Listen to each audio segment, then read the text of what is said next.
Ser inventor sempre pareceu uma escolha de carreira incrível. Se você for bom nisso, o reconhecimento e um lugar na história são praticamente garantidos. As pessoas que idealizam as invenções que se tornam parte do nosso dia a dia, também têm permissão para serem excêntricas de maneiras que fariam um Zé Ninguém perder o emprego. Mas ser inventor nem sempre é uma grande vantagem, especialmente se você cria algo que depois se decepciona por ter imaginado. Por isso trouxemos alguns inventores que se sentiram tristes após suas criações. O primeiro deles foi o inventor da bomba atômica. Podemos entender como o inventor de uma bomba que causou morte e destruição em massa poderia desejar ter guardado sua ideia para si. E foi exatamente assim que Robert Oppenheimer se sentiu anos depois. Ele era membro da equipe responsável pelo desenvolvimento de armas nucleares como parte do Projeto Manhattan.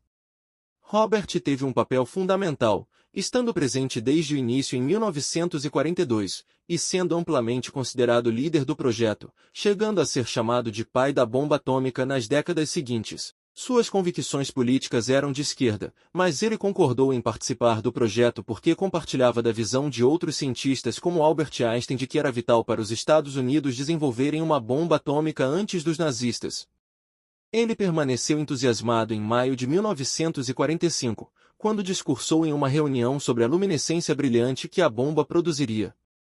Foi quando testemunhou a primeira explosão de uma bomba atômica em julho de 1945 que começou a ter dúvidas sobre o que havia ajudado a criar, após o sucesso do primeiro teste de uma bomba nuclear. Inspirado nas escrituras hindus, Robert reagiu dizendo: "Eu me tornei a morte, a destruidora de mundos." Mas foi em agosto de 1945, após os bombardeios atômicos de Hiroshima e Nagasaki, que Robert ficou devastado pela arma que ajudou a criar, ao tomar conhecimento da escala real de destruição e morte de civis inocentes. Oppenheimer sentiu uma depressão profunda e angústia e chegou a confessar ao presidente Truman que sentia que tinha sangue em suas mãos.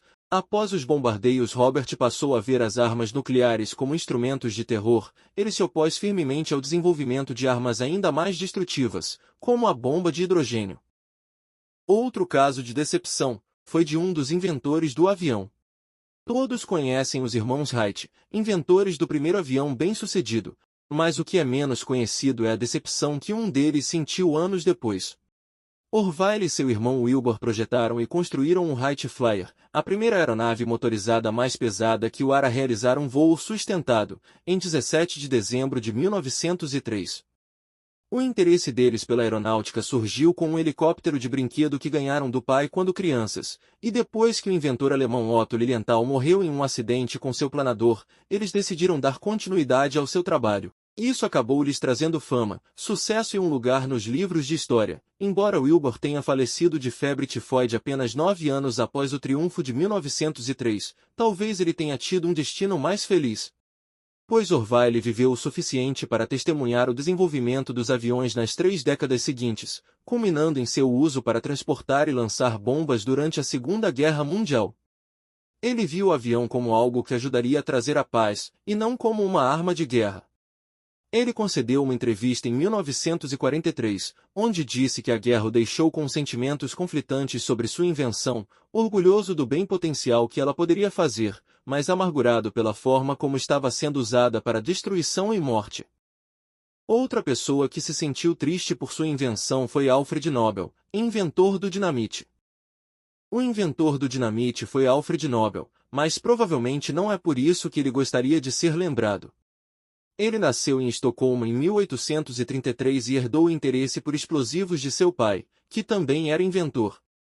Alfred foi enviado para o exterior por seu pai, e enquanto estava em Paris, entrou em contato com Ascanio Sobrero, um químico italiano que havia desenvolvido a nitroglicerina. Alfred ficou fascinado por essa substância altamente explosiva, mas reconheceu que seria necessário encontrar uma maneira de estabilizá-la para que tivesse uso prático. Ele conseguiu isso misturando a nitroglicerina com a argila de atomácia, o que produziu uma substância pastosa que ele chamou de dinamite, para a qual obteve uma patente em 1867. Essa invenção garantiu a Alfred um lugar na história. Embora Alfred tivesse inventado o dinamite para ser usado na indústria de mineração e não para a guerra, o alto poder destrutivo desse explosivo fez os exércitos adotarem o uso da dinamite para a guerra.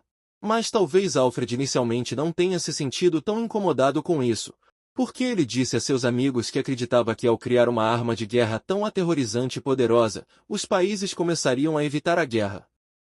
O verdadeiro ponto de virada para o inventor foi a morte de seu irmão Ludwig em 1888. Um jornal francês se equivocou e acreditou ser Alfred quem havia falecido, e publicou por engano a morte de Alfred ao invés do seu irmão. O jornal publicou o obituário chamando ele de Mercador da Morte. Alfred ficou chocado ao ler o obituário falso. Ele ficou horrorizado com a ideia de ser lembrado apenas pela destruição e morte causada por seus explosivos. Isso motivou Alfred a deixar sua fortuna para a criação dos prêmios Nobel, com o objetivo de recompensar aqueles que mais beneficiaram a humanidade, buscando um legado positivo.